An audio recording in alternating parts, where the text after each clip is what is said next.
Mesdames et messieurs, nous sommes déjà sur le terrain. Comme vous le savez, Ali Massakou est mon nom. Je suis déjà sur le terrain en train de vouloir mobiliser de ma manière, de notre façon en tant que communicateur du peuple, sur la question de la Constitution. Et quelle est donc la réaction, quelle est la position des hauts cadres, quelle est la position des leaders d'opinion dans l'espace Grand Katanga par rapport à ce que les chefs de l'État a récemment initié, a récemment prononcé par rapport à ces processus qui doivent être mis en application d'ici 2025, comme l'a dit son Excellence Félix Antoine Tshisekedi Tshilombo. Alors, nous, en tant que communicateurs du peuple, nous sommes sur le terrain et aujourd'hui, on surprend un leader d'opinion, un leader qui va se prononcer, qui va donner aussi ses raisons qui le poussent à adhérer ou peut-être à contredire les propos du chef de l'État. Mais voilà, avec la caméra, nous allons entrer. Mesdames et messieurs, vous tous qui nous suivez à travers nos différentes plateformes et les réseaux sociaux, sur Mbiaka TV, Moja TV, Terka, Ali Massakou Ilunga est mon nom. Et aujourd'hui, nous avons le réel plaisir de recevoir pour vous dans votre émission Face à la caméra une grande dame, une personnalité trop influente dans l'espace Grand Katanga et pourquoi pas dans notre pays, à qui déjà nous disons bonjour Madame Viviane. Bonjour Monsieur le journaliste. Comment vous allez, maman? Je vais bien et je pense que vous allez aussi bien en cette fin d'année. Oui, nous nous portons très bien et d'ailleurs merci beaucoup de nous recevoir dans votre bureau. Merci, c'est à moi de vous remercier de nous avoir approchés. Merci beaucoup. Nous sommes là pour parler sur la Constitution et aussi le discours du chef de l'État, votre analyse.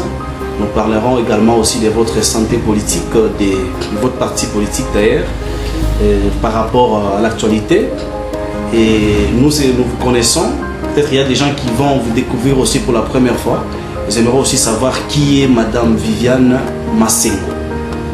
Merci beaucoup de la question. D'entrée de jeu, je voulais souhaiter présenter mes meilleurs voeux à tous les Louchois, à toutes les Louchoises, à tous les Hauts-Katangais, à tous les Congolais qui pourront nous suivre à travers ces magazines. Moi, c'est Madame Massengo Viviane. Massengo Viviane, présentement dans ces cadres, bien qu'ayant différentes casquettes dans la vie active, je suis mère de famille, femme mariée, mère de plusieurs enfants.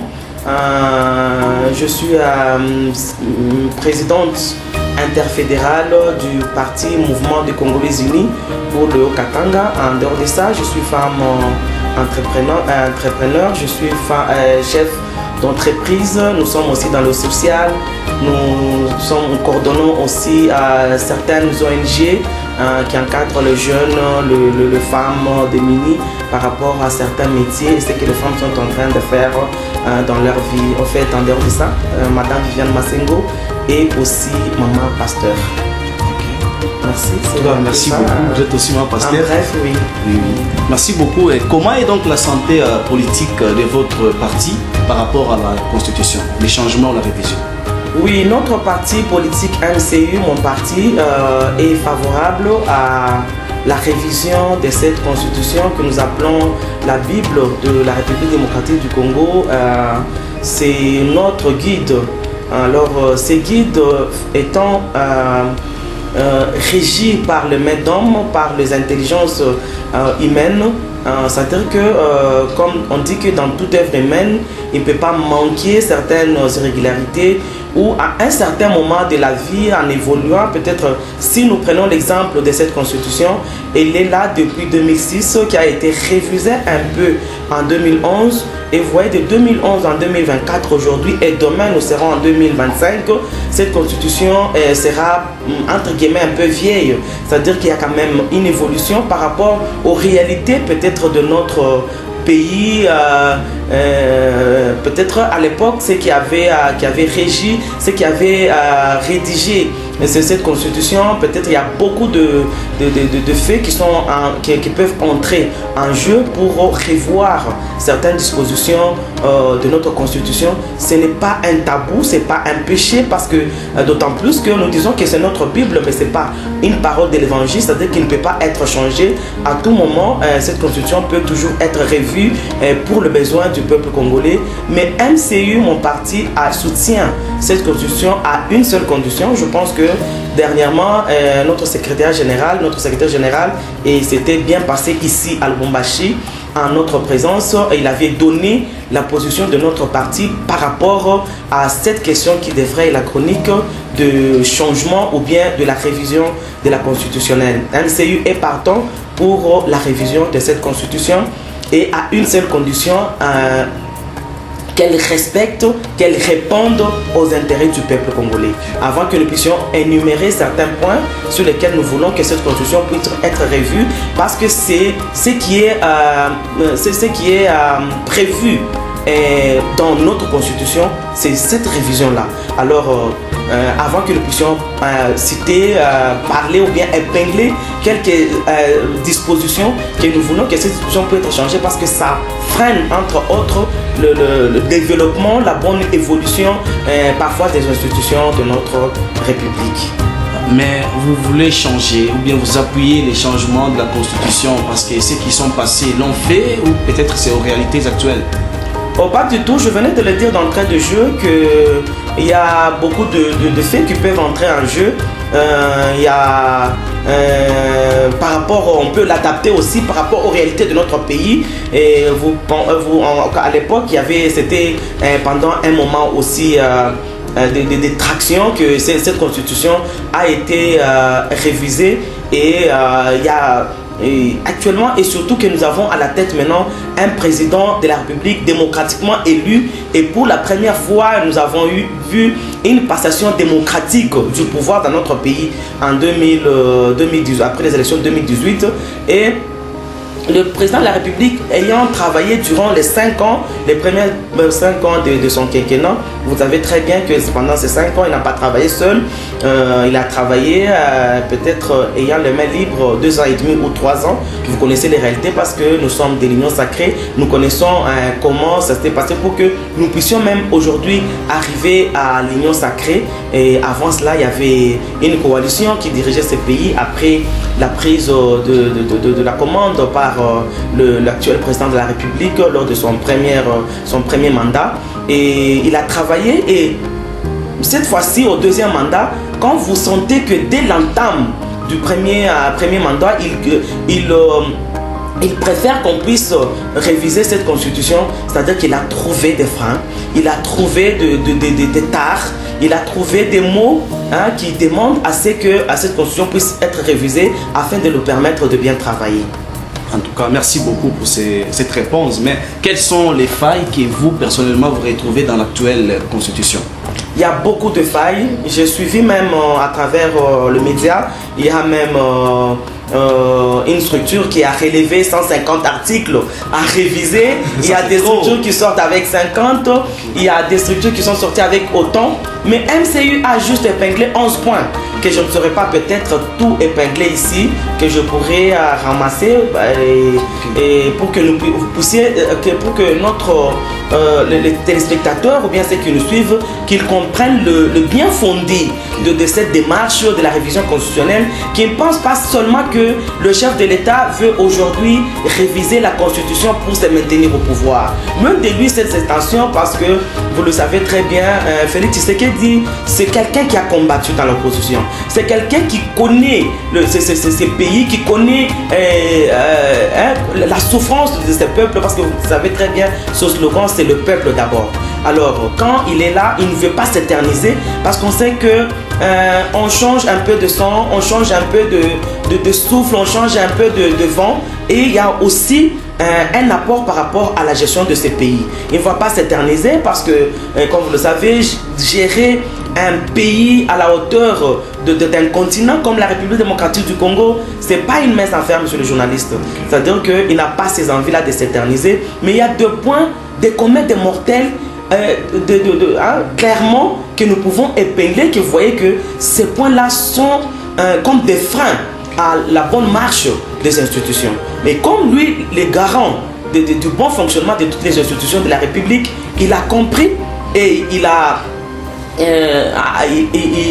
il s'est levé pour qu'il puisse demander à cette population, parce qu'il a promis de mettre en place une commission des experts. C'est cette commission-là qui pourra étudier notre constitution voir à quel point on peut réviser seulement quelques articles, changer, et ça va demander un référendum, ça va demander toute une élection, et on va voir comment ça pourra se passer. Mais c'est cette constitution-là qui pourra voir est-ce qu'on doit réviser quelques articles, quelques dispositions qui entravent. Est-ce qu'il faudrait tout refaire? Est-ce qu'il faut tout changer dans l'ensemble? Parce que même si tout on changeait aujourd'hui, on s'est dit on va refaire une nouvelle constitution. Il y aura toujours certains points, certaines dispositions qui peuvent revenir. Alors, nous au niveau de MCU, nous avons relevé quelques points qui sont comme des entraves, qui sont comme des freins à la bonne marche. Vous trouvez même dans notre pays, par exemple, les régimes présidentiels que nous avons, les régimes politiques plutôt. Nous avons un régime semi-présidentiel, un régime parlementaire. C'est-à-dire que le président de la République n'a pas de mains libres.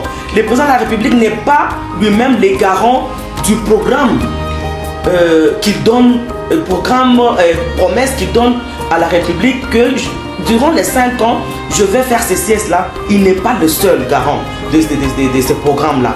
Mais au finish, c'est à lui seul qu'on demande le rapport, le bilan de ce programme.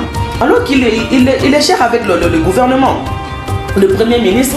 Et vous savez, pour sortir un Premier ministre dans notre pays, de nommer toutes les démarches, toutes les stratégies qu'il faut pour qu'on puisse... Je donne un exemple cette année ici, après les élections de 2024, en décembre, le président de la République a prêté serment au mois de janvier. Le 20 janvier, si je ne m'abuse pas, ou le 24, quelque chose comme ça. Mais il fallait attendre au moins 5 mois après pour que nous puissions avoir un Premier ministre. Vous voyez tout ça pourquoi? Parce qu'il fallait d'abord, au sein du gouvernement, dénicher la majorité parlementaire. Et comment dénicher cette majorité parlementaire, monsieur le journaliste et chers Congolais, vous qui nous suivez? Nous avons presque 1000 partis politiques. Même quand nous sommes allés pour nous constituer en regroupement, nous sommes arrivés jusqu'au-delà d'une soixantaine de regroupements politiques. Et au sein de ces regroupements-là, beaucoup de partis politiques, beaucoup d'associations, nous sommes dans les 1000. Et comment ressortir la majorité parlementaire? Ce n'est pas une mince affaire. Ça prend du temps, il faut nommer un formateur, il faut nommer celui qui va dénicher la majorité et après, à partir de là, faire sortir le Premier ministre. Vous voyez? Alors que dans d'autres démocraties, les vieilles démocraties, il n'y a que deux tendances. Il y a la gauche, il y a la droite. Il y a les démocrates, il y a les républicains. C'est-à-dire que c'est facile de dénicher cette majorité. Et ça aussi, après, le président de la République se trouve avec le Premier ministre qui doit avoir son équipe. Et cette équipe-là, dont les gens émanent des formations politiques. Les gens édictés par le président des partis politiques qui peut-être les choisissent par affinité, et par confidentialité, et ils sont des parentés. Et ils les choisissent comme ça, ces gens-là, parfois sans compétence, parce qu'il est imposé par le chef du parti politique. Le chef du gouvernement doit travailler avec ces gens-là. Et c'est ces gens-là qui exécutent le programme du chef de l'État. Et quand il est mal exécuté, ce ne sont pas eux le répondant, mais c'est le chef de l'État. C'est pour cela MCU, par rapport à ces points-là, propose que nous puissions avoir un régime parlementaire avec le président de la République qui va aux élections avec un colissier, c'est-à-dire un vice-président, et on n'a pas besoin d'un ministre, d'un Premier ministre. Vous voyez, ça c'est quelque chose que nous proposons. Il y a aussi d'autres points que nous proposons dans cette constitution nous trouvons dedans des institutions budgétivores et qui ne sont parfois pas très importantes et parfois doublons. Vous voyez? Et nous avons la chambre haute, la chambre basse, tout ça pourquoi? Et nous avons des institutions comme les assemblées provinciales. C'est encombrant, monsieur le journaliste. Vous voyez un peu, parfois ça alourdit la bonne administration, ça alourdit même ce fédéralisme. Et MCU aussi prône aussi le réel fédéralisme, qui est un réel fédéralisme dans notre pays, réellement comme on le voit dans des grands pays, parce que la République démocratique du Congo, aujourd'hui nous retrouvons à Lubumbashi. Pour obtenir un passeport, il faudrait qu'on puisse vous capturer à Lubumbashi, vous capturez à Kolwezi, vous capturez à Kananga, à Mbujimayi, on vous capture à Kisangani et tout est renvoyé à Kinshasa pour que vous puissiez obtenir votre passeport partout où vous pouvez vous retrouver. Vous trouvez que c'est encombrant, alors que s'il y a le vrai fédéralisme, chaque province sera autonome, pourra travailler et faire rapport au niveau de l'administration nationale. De cette constitution, on doit un peu alléger certaines choses et c'est ce qui pourra aussi amener les développements tant attendus de notre pays. Parce que nous ne pouvons pas accepter un grand pays comme la République démocratique du Congo, un pays riche en son sous-sol, mais pauvre en ressources humaines, et un pays qui est jusqu'à ce jour placé en dessous des pays développés. Parfois, dire que c'est un pays en voie de développement, c'est une injure, monsieur le journaliste. Alors que nous-mêmes, nous sommes en train de mettre des bâtons dans le roue, on ne sait pas évoluer, on ne permet pas parfois au chef de l'État de travailler comme il faut. Il y a des gens dans notre pays qui sont plus riches, des hommes plus riches que les institutions, trop puissants que les institutions de la République, qui, et quand ils s'arrêtent, ils disent niet et rien ne bouge, et rien n'évolue, rien ne marche. Vous sentez que ça ne va pas. Il y a des dispositions de cette constitution qui peuvent permettre au cas pour avoir pour besoin de la paix dans la sous-région, on peut céder même une partie de la République. Mais ça, vous appuyez seulement sur ça en tout cas. Non, il n'y a pas que ça, j'ai énuméré tant d'autres. Beaucoup plus l'article 217. Il n'y a pas que ça. Il n'y a pas que ça, monsieur le journaliste.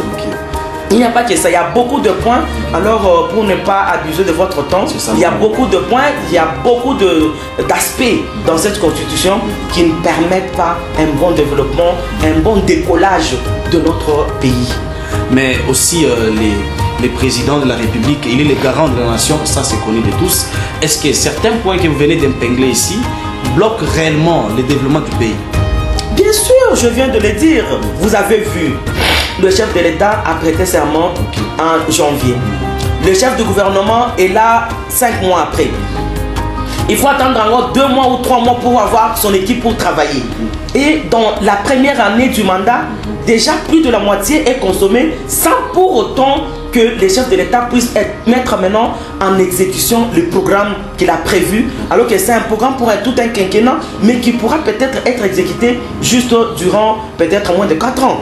Vous trouvez? Il y a beaucoup de freins et de bâtons dans les roues qui ne permettent pas à ce que les pays puissent réellement vraiment décoller. Mais en changeant la constitution, vous, l'Union sacrée, là en coulisses, vous préconisez passer à la 4e République et laisser les présidents jusqu'à la fin du monde, peut-être au pouvoir, jusqu'à sa mort. Qui peut rester à gouverner durant toute sa vie? Le président de la République actuelle, il est en train d'aller dans ses soixantaines. Est-ce que vous pensez qu'il pourra encore rester à gérer jusqu'où? Non, pas du tout. Moi, je ne pense pas, lui-même l'a dit, dans ses meetings qu'il a pu tenir à Kisangani, il était ici à Lubumbashi, il est parti à Kipushi, on l'a vu dernièrement dans Otouélé, il était de l'autre côté dans le Chopo, tout ça. Il a fait voir qu'il n'a pas ces intentions-là. Je sais qu'il y a des dispositions dont, entre guillemets, on parle des dispositions verrouillées. Je ne sais pas verrouillées par qui, pour quelle fin, alors que c'était des histoires taillées sur mesure par rapport à répondre à certains besoins des hommes forts de l'époque, et pour les satisfaire et les maintenir au pouvoir. Je ne pense pas que son Excellence Félix Tshisekedi pourrait avoir des intentions pareilles de s'éterniser au pouvoir. Non, loin de là, ces idées. Mais nous pensons qu'il a ses soucis du bien-être du Congolais. Il a ses soucis de voir ces pays décoller.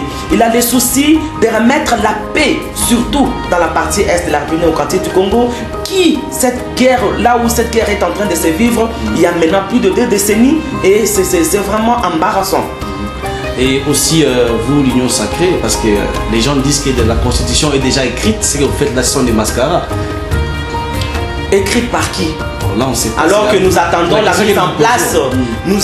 mise en place, de cette commission constituée des experts de différentes tendances pour que les têtes pensantes qui peuvent, tout comme on peut même te prendre toi, tout comme on peut appeler Madame Viviane Massingo, elle peut aussi participer, elle peut être dans cette commission, il n'y a pas de problème. Mon président national, mon habitant congolais, mon habitant congolais Jean-Paul Tchouvila, il peut être aussi invité à ces débats, il peut aussi travailler, il peut aussi donner son point de vue. Vous voyez, c'est très important. Et aussi, il y a un point que nous voulons aussi qu'on puisse ajouter dans notre constitution aussi, c'est basculer progressivement vers la langue anglaise, parce qu'aujourd'hui, le monde commercial, le monde des affaires, de business, même les grandes études, ça s'est fait plus en anglais, et le français devient, et vous savez aussi nos relations avec la francophonie, qui dirige la francophonie, qui détient les secrétaires de la francophonie, comprenez, vous voyez, c'est-à-dire que nous devons soit être bilingues, ou soit entre les deux, ou basculer progressivement. Ça serait aussi un atout pour le développement de notre pays. Okay. Récemment, nous avons suivi les chefs de l'État à Lubumbashi. Nous, il a parlé des ministres de Dieu qui sont en train aussi peut-être de contredire ses propos ou bien de combattre son pouvoir. Et le cardinal Ambongo, je ne sais pas si vous avez suivi aussi ses sorties médiatiques, le cardinal Ambongo critique la gestion de votre pouvoir. Il dit les pays ont besoin beaucoup plus de routes, les jeunes n'ont pas d'emploi et vous, peut-être vous prenez la question de changer la constitution comme une priorité alors que ce n'est pas la priorité. Quelle est votre analyse, faites-vous par rapport à ces propos? À quel moment la révision de cette constitution, revoir certaines dispositions de la constitution devrait être une priorité? Si c'était à son premier mandat, on aurait dit il veut s'éterniser et voilà, il n'y a pas de priorité. Il a travaillé pendant 5 ans et maintenant il veut léguer aux générations futures une nouvelle constitution, une constitution qui sera adaptée à nos réalités. Et quel moment sera prioritaire? Parce que tout le temps, on dira que ce n'est pas prioritaire. Cette guerre de l'Est ne date pas de l'avènement de Félix Tshisekedi au pouvoir. Vous comprenez? Ces phénomènes de chômage, les difficultés que nous pouvons avoir, la situation économique, c'est mondial. Le chômage, ce n'est pas un mot swahili, c'est un mot français. C'est-à-dire que le chômage existe même dans les vieilles démocraties, ça existe partout. C'est-à-dire que les difficultés, la situation économique, c'est mondial. Dans tous les pays, nous avons vu ce phénomène de la montée du dollar, la vie chère, c'est un peu partout. Il y a, avec les événements que nous avons vus, des tristes mémoires, Covid-19, les épidémies que nous avons vécues, des catastrophes naturelles, tout ça aussi, ça mène, ça complique la situation économique, c'est même sur le plan mondial. Alors, dire que ce n'est pas prioritaire, moi je ne pense pas que le prélat catholique puisse avoir raison en ce moment. C'est eux qui devraient au contraire soutenir. Parce qu'il y a beaucoup de dispositions dans cette constitution qui sont obsolètes, qui ne favorisent pas les décollages de notre développement. Alors c'est très important, ils ne devraient pas rester là à être comme des opposants. Parce que nous dirons maintenant que se substitue en opposant. Nous avons vu durant tous les différents régimes, quand l'UDPS a été à l'opposition et nous autres nous étions à l'opposition, apparemment l'église catholique était aussi du côté toujours de l'opposition. Alors nous comprenons que parfois elle ne se constitue pas du tout en société civile, c'est-à-dire neutre, être ni du côté du pouvoir ni du côté de l'opposition, mais actuellement ils sont plus du côté de l'opposition et jusqu'à faire des répliques par rapport à ce que le vice-premier ministre, le ministre de Transport a essayé il a répliqué le cardinal. Parfois ça ne donne pas une bonne connotation, vous comprenez, parce que demain quand ils vont voir, par exemple observer qu'après ce travail de la révision de cette constitution et que ça pourrait amener un plus au développement de notre pays, ça pourrait peut-être donner du tonus à les décollages de notre développement et après ils vont changer de face. Qu'est-ce qu'ils vont dire? Voilà. Alors moi je pense que eux, comme l'église, ils devaient rester au milieu du village. Faire voir que si, comme par exemple nous, MC, nous avons dit, si ces changements, cette révision répondait aux intérêts du peuple congolais, c'est la révision est la bienvenue et nous l'accueillons et nous allons aussi accompagner cela. Mais ils devraient rester au milieu du village, pas avoir de parti pris ou bien une couleur quelconque. Non, non, il n'y a pas de moment opportun pour faire ce travail-là. On peut le faire à tout moment. Merci beaucoup. Et aussi, nous peut-être, vous savez, la question de la Constitution, il n'y a pas que les intellectuels qui vont comprendre, mais il y a aussi peut-être, excusez les termes, la basse classe. Mais quelles sont vos stratégies pour sensibiliser la population à adhérer massivement à cette vision? Parce qu'il y a ceux qui ne comprennent pas. Peut-être les opposants passent de gauche à droite pour dire non, Félix Tshisekedi veut peut-être prendre 3 mandats ou 6 mandats. Alors vous, quelles sont vos stratégies mises en place, vous personnellement, peut-être avec votre ONG ou fondation? Oui, c'est très important, monsieur le journaliste, et ce que nous attendons aussi, parce que nous sommes de l'Union sacrée, nous attendons aussi que les tonus puissent être donnés, le temps, mais cela ne nous empêche pas. Nous avons déjà commencé dans nos plateformes, nous avons déjà commencé dans nos partis politiques, nous avons déjà commencé partout où nous passons à faire comprendre à la population, même les jeunes, même les petits peut-être qui sont à l'âge de voter, même les grandes personnes qui peut-être ne comprennent pas bien les choses, même les moins instruits, qu'ils comprennent que ça va de l'intérêt de notre pays. C'est-à-dire que cette révision de la Constitution, bien qu'aujourd'hui peut-être nous qui sommes là, même par exemple le mandat, le mandat actuel, c'est-à-dire ce gouvernement, ne pourra pas peut-être bénéficier totalement, mais ça va bénéficier même aux générations futures. C'est-à-dire que c'est quelque chose, un guide qui va rester à conduire ce pays. Peut-être que ça pourrait être changé encore 10 ans plus tard, 5 ans plus tard, autant d'années selon le besoin, mais qu'ils comprennent que c'est très important, ça va de leur intérêt. Ce n'est pas un passe-temps, ce n'est pas qu'il y a des agendas cachés, qu'il y a des choses derrière les têtes de gens qui veulent vendre ces pays ou bien le brûler, mais qu'ils comprennent que c'est pour le bien-être de notre population et surtout pour l'avancement, le développement de notre pays. Nous avons déjà commencé à faire ce travail-là. Nous allons continuer à le faire jusqu'à ce qu'il y aura la mise en place de cette commission-là d'experts qui pourra nous permettre aussi d'avoir plus de points sur lesquels les différentes expériences vont nous donner, donner un canevas que voilà, il y a tel point, et nous allons marteler et accentuer là-dessus vers notre population, même celle qui se trouve dans les milieux ruraux. Mercredi, ou soit les 11, nous avons suivi tous, nous étions concentrés pour suivre l'adresse à la nation du chef de l'État. Quelle analyse faites-vous par rapport à son discours? Oui, merci beaucoup, monsieur le journaliste. Le chef de l'État n'a fait que respecter l'article 77 de notre Constitution. Nous avons apprécié l'accent particulier qu'il a mis sur la transformation agricole. Cette fois-ci, nous avons vu même que dans le budget 2024, il y a presque 11% du budget qui est alloué à la transformation agricole et aussi à la mise en place de routes de dessert agricole. Il a parlé de 38 000 km de routes à effectuer d'ici 2028. Je pense que cet aspect-là, c'est un aspect très important qui pourra aussi même booster notre économie et même cette vie chère dont il a parlé, le pouvoir d'achat, le panier de la ménagère qui souffre jusque-là, et c'est cette économie qui est en train de souffrir.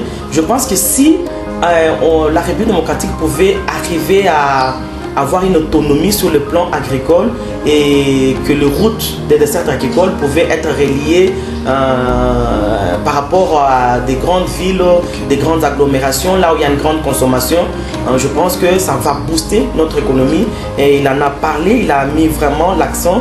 Il a mis l'accent aussi sur la situation sociale pour stabiliser les prix essayer de stabiliser aussi le pouvoir d'achat. Il est revenu sur la couverture santé. Il a mis aussi un accent sur la gratuité de l'enseignement et aussi la révolution, ou bien la rénovation de la fonction publique. Ce sont des points sur lesquels il a vraiment martelé et nous avons compris il tient à cela. Et sur le plan sécuritaire, il est revenu aussi sur l'aspect de l'Est qui vraiment, moi je pense que le chef de l'État, par rapport à ces points-là, il ne dort pas. Il ne dort pas, il ne se met pas sur ses oreillers, il est vraiment debout à tout moment en train de travailler. Il a montré aussi comment il est en train aussi de travailler par rapport toujours à la sécurité et la paix, même dans la sous-région. Il est aussi un élément important. Il est debout, il est en train de faire de façon qu'il ne plaide pas seulement pour la paix en démocratie du Congo, la quiétude, mais par rapport un peu à toute la sous-région. Nous avons compris que notre garant de la nation, il a l'ensemble de toute la République dans sa tête et il est en train de travailler jour et nuit par rapport à l'évolution de tous les secteurs et surtout il y a des secteurs là prioritaires, les axes qu'il avait soulevés lors de son discours promesse d'entrer en jeu de son deuxième mandat et il a revenu là-dessus, ce qui est déjà fait et ce qui reste à faire et il a fait voir que aussi le défi est encore énorme et nous ne pouvons pas déjà se dire se taper la poitrine pour dire que nous sommes arrivés, c'est-à-dire qu'il est encore en train de travailler avec tout son gouvernement ainsi que toutes les institutions de la République. Parmi les mécanismes qui ont été peut-être favorables, que nous avons tous estimés favorables, mais nous avons vu l'échec tripartite entre les Rwandais, la RDC et l'Angola. Quelle analyse faites-vous par rapport à cet échec-là? Oui, l'échec là, c'est pas quelque chose qui peut réjouir tout Congolais. Même j'ai suivi, je pense ce matin, l'Union européenne a levé le ton pour faire voir qu'elle est aussi vraiment déçue parce qu'elle s'était aussi engagée dans cette démarche. C'est-à-dire que le monde entier avait, ce jour-là du 15, je pense 15 décembre ici, les yeux tournés vers l'Angola, vers cet homme de bonne foi, Lourenço Joao, qui voulait à tout prix mettre en place cette tripartite pour mettre face à face le président rwandais et le président congolais. Malheureusement, il n'a pas répondu.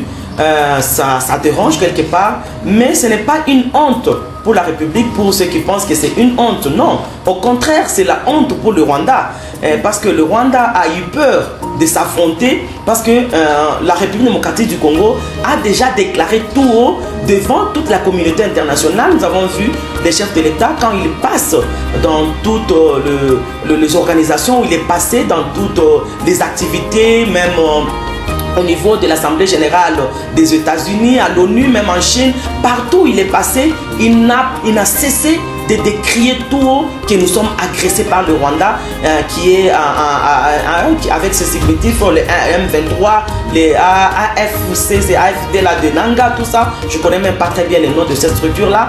Et il a eu honte. Qu'est-ce qu'il va dire? Parce que Félix Tshisekedi l'a déjà dit. Il devrait encore le lui dire en face. Et lui, peut-être il n'a pas d'argument. Il n'a pas quoi dire. C'est-à-dire qu'il n'a pas d'argument. Et il commence à donner des conditions à aller négocier avec le M23. Comment nous pouvons négocier avec le M23? Parce que ces gens, les troupes de M23 ont sur eux, tous ceux qui sont sur eux, ce sont des éléments militaires rwandais. Vous comprenez? La tenue, leurs munitions, tous ces Rwandais. Et c'est le Rwanda qui est en train de les munir en munitions pour qu'ils puissent piller les minerais des sangs qui sont en train de sacrifier les vies des Congolais par des milliers de l'autre côté de l'Est de la République pour qu'ils puissent s'en procurer de ces minéraux-là pour aller vendre ça à l'extérieur du pays. Alors, lui, il a eu honte. La honte, maintenant, ce n'est pas la honte de la République démocratique du Congo, monsieur le journaliste. C'est la honte pour le Rwanda. Le Rwanda a compris avec son président qu'est-ce qu'il va aller expliquer devant Félix Tshisekedi. Qu'est-ce qu'il va lui dire? Tshisekedi a déjà dit, c'est Kagame avec son pays qui sont les agresseurs de la République démocratique du Congo à l'Est. Mais il fallait qu'il vienne avec les arguments contraires. Il n'en a pas. C'est pour cela qu'il a fui, c'est un faux fuyant. Il a fui, il n'avait rien à dire. Parce que je pense bien, si cette date-là était arrêtée entre les 3 présidents de la République, c'est-à-dire qu'il y avait déjà des compromis. Il y avait déjà une entente. Effectivement, il devrait venir. Et vous avez suivi aussi même les propos du ministre des Affaires étrangères du Rwanda. C'est-à-dire que vous comprenez que ce sont des gens à mal de positionnement. Ils ne savent pas qu'est-ce qu'ils vont maintenant expliquer.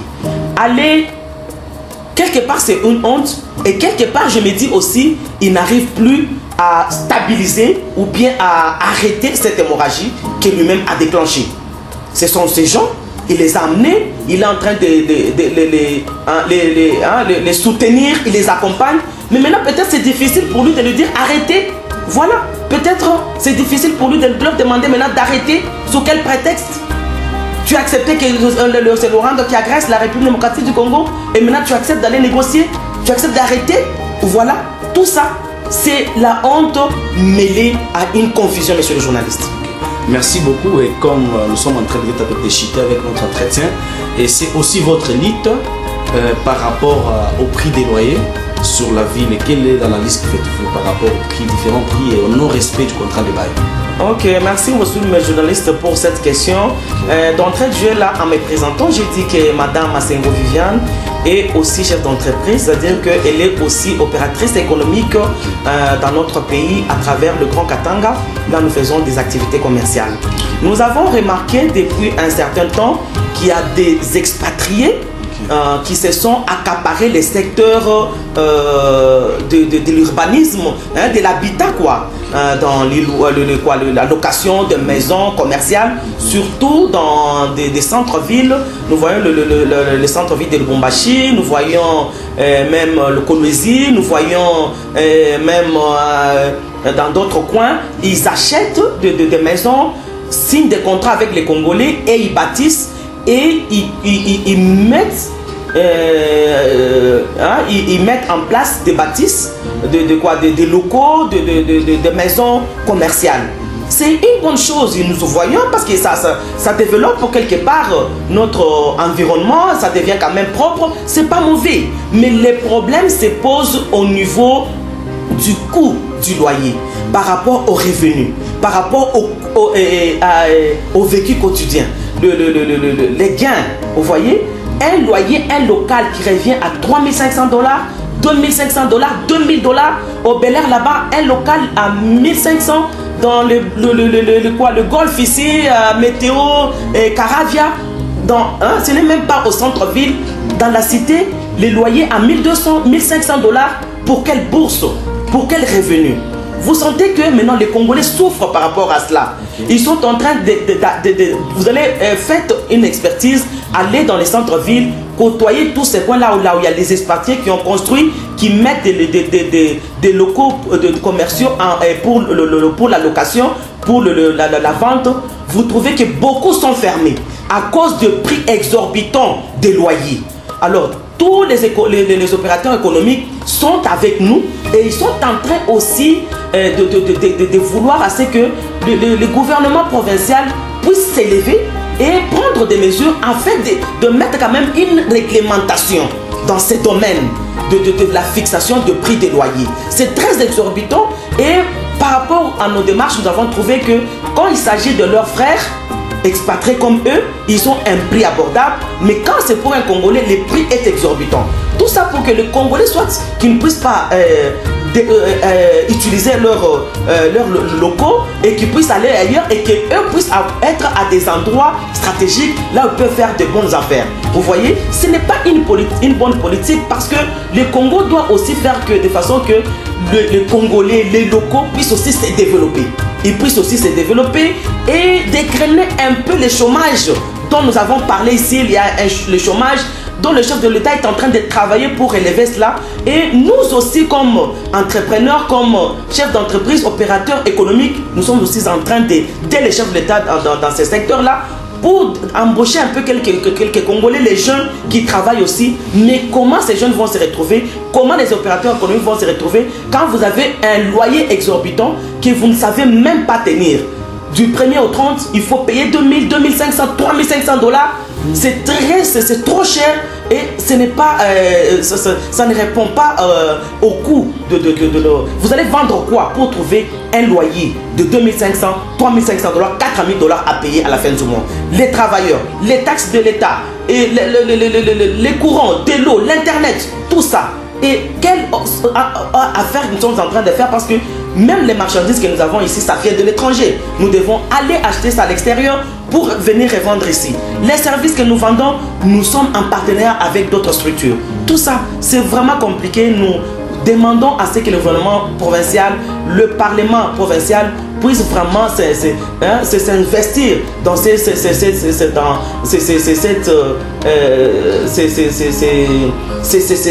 maladie qui est en train de s'élever petit à petit pour réglementer, que ça soit réglementé.